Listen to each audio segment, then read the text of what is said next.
മോഷ്ടിച്ച വാഹനങ്ങൾ തമിഴ്നാട്ടിലെത്തിച്ച് വിൽപ്പന നടത്തുന്ന അന്തർ സംസ്ഥാന വാഹന മോഷ്ടാക്കളെ ചേർപ്പ് പോലീസ് പിടികൂടി.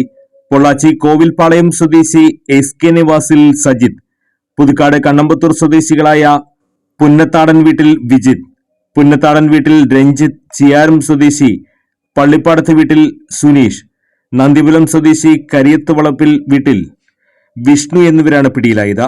ഫെബ്രുവരി 23-ന് പുലർച്ചെ ചേർപ്പ് പാറക്കോവിൽ നിന്ന് മിനിലോറി മോഷണം പോയ കേസിൽ പ്രത്യേക സംഘം രൂപീകരിച്ച് നടത്തിയ അന്വേഷണത്തിൽ സജിത്തിനെ പിടികൂടിയതോടെയാണ് മറ്റു പ്രതികൾ വലയിലായത്.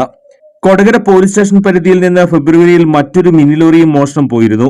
ഈ കേസിലും പ്രതികളാണിവർ.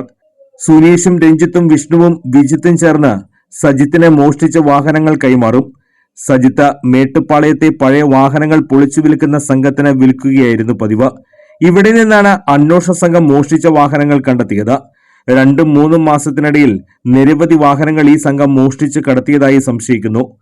പുതുക്കാട് നിന്നും മോഷ്ടിച്ച ഒരു കണ്ടെയ്നർ ലോറി, കൊടകര, ഒല്ലൂർ എന്നിവിടങ്ങളിൽ നിന്ന് മോഷ്ടിച്ച പിക്കപ്പ് വാനുകൾ, ഇവർ മോഷണത്തിന് ഉപയോഗിച്ച ഒരു കാർ എന്നിവ ഇവരിൽ നിന്നും കസ്റ്റഡിയിലെടുത്തിട്ടുണ്ട്. രഞ്ജിത്തിന് പുതുക്കാട് പോലീസ് സ്റ്റേഷനിൽ അടിപിടി, വധശ്രമം, ഭീഷണിപ്പെടുത്തൽ തുടങ്ങി 6 ക്രിമിനൽ കേസുകളുണ്ട്. വിജിത്ത് 2 അടിപിടി കേസുകളിൽ പ്രതിയാണ്. ഇരിങ്ങാലക്കുട ഡിവൈഎസ്പി KG സുഭാഷ്, ചെറുപ്പ SI-മാരായ M Afsal, Sajipal, senior CPO ES Jeevan, CPO-മാരായ KS ഉമേഷ്, ഗോകുൽദാസ് എന്നിവർ ചേർന്ന സംഘമാണ് പ്രതികളെ പിടികൂടിയത്.